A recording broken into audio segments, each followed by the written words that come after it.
मैंने कैसे कम पढ़ाई करके भी 5वीं क्लास से लेकर 12वीं तक हर साल करीब 80% मार्क्स बनाए।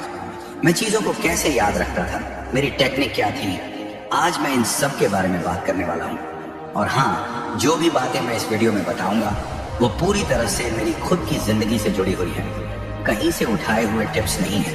देखो, बहुत लोग सोचते हैं कि कुछ स्टूडेंट्स खास होते हैं, मतलब उनमें कोई गॉड गिफ्टेड टैलेंट होता है, वो एक बार जो पढ़ लें उन्हें सब याद रह जाता है। लेकिन यकीन मानो, ये सिर्फ एक झूठा बहाना है। ऐसे बच्चे कोई अलग काम नहीं करते, बल्कि वो हर काम को दूसरों से थोड़ा अलग अंदाज में करते हैं। इस वीडियो में मैं सिर्फ 2 चीजों पर फोकस करूंगा।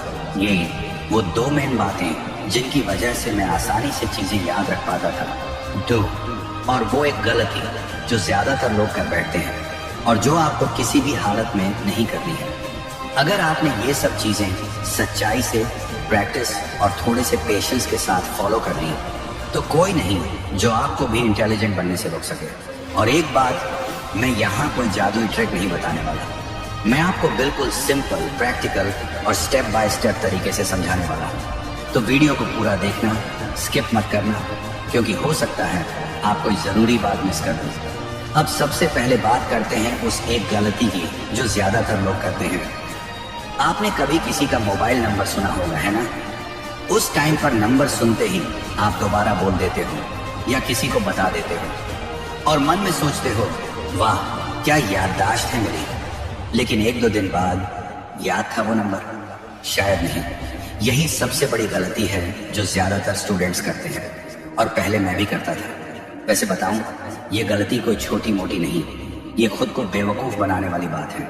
अब होता क्या है, ज्यादातर स्टूडेंट्स क्या करते हैं, पहले किताब या नोटबुक खोलकर पढ़ते हैं, फिर उसे बंद करके बिना देखे दोहराते हैं, फिर थोड़ा भूल जाते हैं तो फिर से खोल के देखते हैं, फिर दोहराते हैं। ऐसा बार बार करते हैं। उन्हें लगता है कि अब याद हो गया है, लेकिन सच कहूं, ये याद करना नहीं, ये रट्टा मारना है।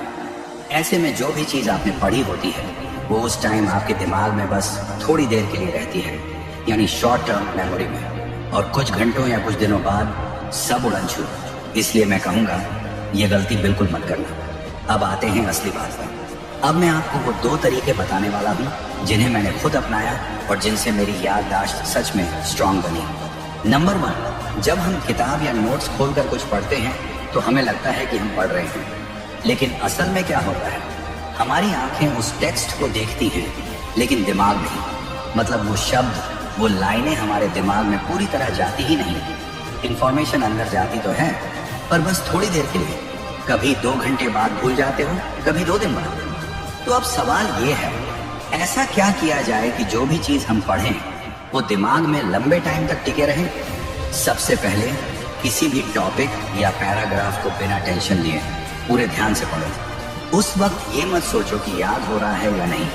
आधा घंटा, 1 घंटा, जितनी देर भी आपकी ताकत है उतनी देर पढ़ते रहो।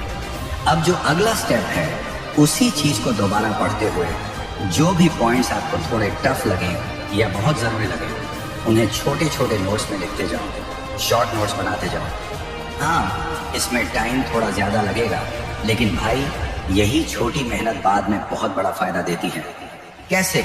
चलो बताता हूँ। जब आप इस तरह से पढ़ते हो ना, तो धीरे धीरे वो सारी चीजें दिमाग में खुद बैठने लगती हैं। फिर बीच में थोड़ा सा ब्रेक लो, फिर से बैठो और पढ़ो। इस बार चीजें और क्लियर लगेंगी। और लास्ट में जो भी आपने लिखा था, शॉर्ट नोट्स बनाए थे, उन्हें जल्दी जल्दी रिवाइज कर लो। अब यहाँ एक और चीज है, अगर आप सच में अपनी मेमोरी को तगड़ा बनाना चाहते हो तो आपने जो पढ़ा है उससे जुड़े MCQs या क्विज हल करना शुरू कर दो। ये काम ना सिर्फ मजेदार होगा, बल्कि जो आपने पढ़ा है वो लंबे टाइम तक याद भी रहेगा। अब आप सोच रहे होंगे, इतना सब करेंगे तो टाइम बहुत लग जाएगा। लेकिन सुनो, पहली बार जब आप कोई चीज अच्छे से पढ़ते हो ना, तो हाँ, उस दिन टाइम लगेगा, लेकिन अगली बार उसी चीज को दोहराने में आधा टाइम भी नहीं लगेगा।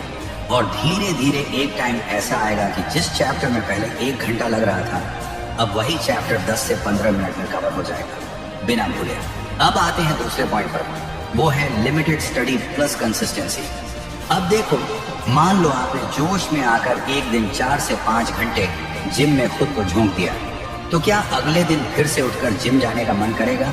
अब कुछ लोग बोलते हैं कि अरे ज्यादा नंबर लाने हैं तो 10-10 घंटे पढ़ो, फाड़ के रख दो। देखो भाई, ये बातें सुनने में तो बहुत भारी लगती हैं, लेकिन असल में काम करती है स्मार्ट स्टडी, और यही टॉपर्स भी करते हैं। मतलब क्या? मतलब ये कि आप रोज आधा चैप्टर या आधा लेसन भी पढ़ते हो, लेकिन अगर उसे कंसिस्टेंटली पूरे साल पढ़ते रहे, चाहे एग्जाम पास हो या दूर, तो वो ही सबसे बड़ा गेम चेंजर होता है। अब कुछ स्टूडेंट्स होते हैं, किसी दिन बहुत मोटिवेट हुए, 8 से 10 घंटे पढ़ डाले, लेकिन ऐसा वो सिर्फ 2 से 3 दिन ही कर पाते हैं, और फिर एकदम ढीले पड़ जाते हैं, फिर पढ़ाई छूट जाती है। आप ऐसा मत करना, थोड़ा पढ़ो लेकिन रोज पढ़ो। अब इसके अलावा कुछ और छोटी छोटी बातें हैं जो अगर आप फॉलो करते हो ना, तो आपकी पढ़ाई में 4 चांद लग सकते हैं। जैसे सुबह जल्दी उठकर पढ़ाई करना, पढ़ाई के बीच बीच में छोटा ब्रेक लेना, जो खुद पढ़ा है उसे किसी और को समझाना, एक्टिव होकर पढ़ना, जैसे खड़े होकर, बोल बोलकर, शॉर्ट ट्रिक्स यूज करना, रेगुलर एक्सरसाइज करना, और सबसे जरूरी अच्छी नींद लेना। अब आप सोचोगे नींद का क्या रोल है पढ़ाई में? भाई बहुत बड़ा, क्योंकि जब आप सोते हो तब आपका दिमाग डिसाइड करता है कि कौन सी इंफॉर्मेशन लॉन्ग टर्म मेमोरी में भेजनी है और कौन सी नहीं। इसलिए देर रात तक जागने वाली आदत छोड़ो। अच्छी नींद अच्छी पढ़ाई का सबसे जरूरी पार्ट है। उम्मीद है कि ये वीडियो आपको पसंद आया होगा और आपने इससे कुछ ना कुछ जरूर सीखा होगा। अगर हाँ, तो प्यार और सपोर्ट दिखाओ, वीडियो को लाइक करो और चैनल को सब्सक्राइब करना ना भूलो।